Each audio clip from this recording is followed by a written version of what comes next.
Hi friends, welcome to Sikdar's academy. Sikdar's একাডেমিতে সবাইকে স্বাগত। এই ভিডিওতে আমরা নতুন যে এসএসসি এসএলএসটি নিয়োগ হচ্ছে সেখানে অভিজ্ঞতার যে 10 নম্বর সেটা নিয়ে যে মামলা, সেই মামলার আজকে যে শুনানি হয়েছে তার বিস্তারিত আপডেট এই ভিডিওতে আমরা জেনে নেব। দেখুন, এই যে 10 নম্বর অভিজ্ঞতার 10 নম্বর, এটা কি দেওয়া হবে কি হবে না সেই বিষয়ে কিন্তু হাইকোর্টে এখনও মামলা বিচারাধীন। ইতিমধ্যেই এসএসসির যে একাদশ দ্বাদশ প্যানেল এই অভিজ্ঞতার নম্বর সহ কিন্তু প্রকাশ পেয়েছে। সুতরাং এই যে মামলা, এই মামলার গুরুত্ব কিন্তু এখনও রয়েছে। আজ নির্ধারিত সময় মতো মাননীয় বিচারপতি অমৃতা সিনহার এজলাসে কিন্তু এই মামলার শুনানি হয়েছে, 18 নম্বর এজলাসে। এবং এই যে মামলার সেই 10 নম্বরের যে বিতর্ক, এই বিতর্কটা আসলে কী ছিল, এটার মূল যে কেন্দ্র, সেই কেন্দ্রবিন্দুতে রয়েছে এসএসসি 2025-এর নতুন গেজেট বা নির্দেশিকা। সেখানে কমিশনের যে নতুন নিয়ম, সেই নিয়ম অনুযায়ী ইন্টারভিউ বা পার্সোনালিটি টেস্টের আগেই চাকরি প্রার্থীদের অভিজ্ঞতার ভিত্তিতে 10 নম্বর যোগ করে দেওয়া হয়েছে। এই নতুন নিয়োগে কমিশনের যুক্তি যে 2016 সালের বাতিল হওয়া নিয়োগ প্রক্রিয়ায় যে সমস্ত শিক্ষক চাকরি হারিয়েছিলেন তাদের পুনর্বাসনের সুযোগ করে দিতেই এই 10 নম্বরের সুবিধা আগেভাগেই দেওয়া হচ্ছে। আর এখানেই ফ্রেশারদের আপত্তি। তারা কি আপত্তি করেছিলেন? যে সাধারণ চাকরি প্রার্থী বা ফ্রেশাররা এই নিয়মকে সরাসরি বৈষম্যমূলক বলে দাবি করেছেন। তাদের বক্তব্য, ইন সার্ভিস প্রার্থীরা যেখানে লিখিত পরীক্ষায় 90 নম্বর এবং অভিজ্ঞতা 10 নম্বর মিলিয়ে মোট 100 নম্বরের ভিত্তিতে মূল্যায়নটি হচ্ছে, সেখানে সাধারণ প্রার্থীরা লড়াই করছেন মাত্র 90 নম্বরের উপরে। ফলে শুরুতেই তারা 10 নম্বরে পিছিয়ে পড়ছেন, যা মেধা তালিকায় যে স্বচ্ছতাকে ক্ষুণ্ণ করছে। তাদের দাবি এই নম্বর নিয়োগের পরবর্তী ধাপে যুক্ত করা হোক, প্রাথমিক বাছাই পর্বে নয়। এটাই কিন্তু মেন এই মামলার সূচনা, যে এই 10 নম্বর দেওয়া হোক, কিন্তু সেটা প্রথমে নয়, পরবর্তী সময়ে দেওয়া হোক। তো আপত্তিটা এখানে, যদিও সেই নাম্বার আগেভাগেই দিয়ে দেওয়া হয় আপনারা জানেন, তো সেইভাবে কিন্তু প্যানেলও একটা প্রকাশ হয়ে গেছে, ইন্টারভিউও হয়েছে, তারপরে প্যানেলও একটা প্রকাশ হয়েছে। তো আজ যে মামলা যে শুনানি হয় তার আপডেট কিন্তু আমরা সরাসরি এবার সেখানে চলে যাব যে কি হয় আজকে আদালতে।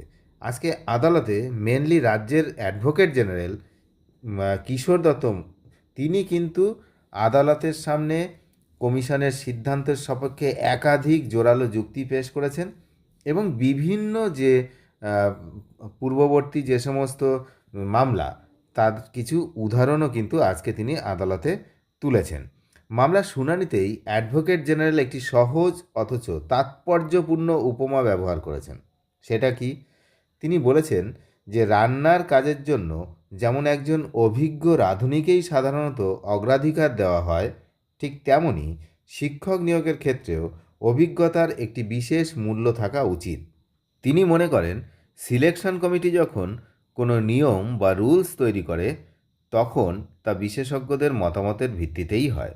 সাধারণত নীতি নির্ধারণ বা রুলস তৈরির ক্ষেত্রে আদালত হস্তক্ষেপ করে না, যদি না তা সংবিধান বিরোধী হয়, এমনটাই তিনি আদালতে দাবি করেছেন। মামলাকারীদের একাংশের অভিযোগ ছিল যে অভিজ্ঞদের বাড়তি নম্বর দেওয়া বা আলাদা করে দেখা সংবিধানের 14 নম্বর অনুচ্ছেদ বা সাম্যের অধিকারের বিরোধী। তো তার বিরুদ্ধেও এজি তিনি কিন্তু আদালতে আরও যুক্তি পেশ করেছেন। তিনি বলেছেন যারা অভিজ্ঞ এবং যারা অনভিজ্ঞ তারা দুটি সম্পূর্ণ আলাদা শ্রেণী, তাদের এক পাল্লায় মাপা যায় না। যারা ইতিমধ্যেই কাজের মাধ্যমে দক্ষতা অর্জন করেছেন তাদের বাড়তি সুবিধা প্রদান করা কোনোভাবেই বৈষম্য নয়। এটা কিন্তু এজি অর্থাৎ অ্যাডভোকেট জেনারেল রাজ্যের, তিনি আদালতে বলছেন, আমি বলিনি কিন্তু। তো আর তিনি তেলেঙ্গানা হাইকোর্টের একটি রায়ের উল্লেখ করেন যেখানে 100% শূন্য পদের মধ্যে 45% অভিজ্ঞদের জন্য সংরক্ষণ করা হয়েছিল এবং আদালত সেই সিদ্ধান্তকে প্রযুক্তিগত দিক থেকে মান্যতা দিয়েছিল।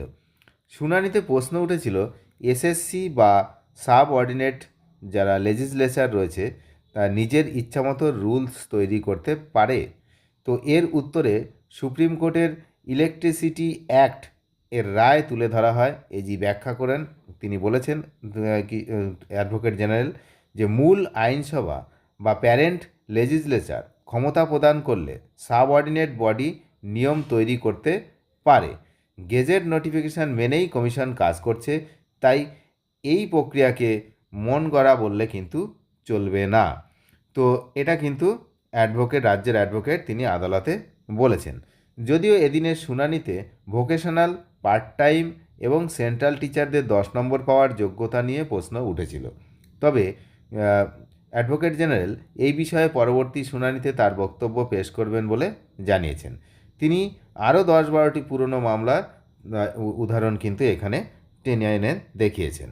তো পরবর্তী শুনানি হচ্ছে এই ফেব্রুয়ারি মাসের চলতি মাস তার 10 তারিখ মঙ্গলবার এই মামলার পরবর্তী শুনানি হবে।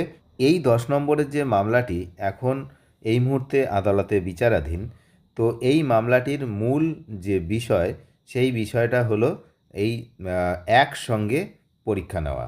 কমিশন যদি দুটো পরীক্ষা আলাদাভাবে নিত, অর্থাৎ যারা ফ্রেশারদের জন্য আলাদা পরীক্ষা এবং যারা এক্সপিরিয়েন্স তাদের জন্য আলাদা পরীক্ষা, আলাদাভাবে নিয়োগের ব্যবস্থা, তাহলে কিন্তু এই বিষয়টা আসতো না। তখন আবার অন্য কোনো বিষয়ে মামলা আসলেও আসতে পারতো, কিন্তু এই এক্সপিরিয়েন্সের নম্বরের বিষয়টা কিন্তু আসতো না।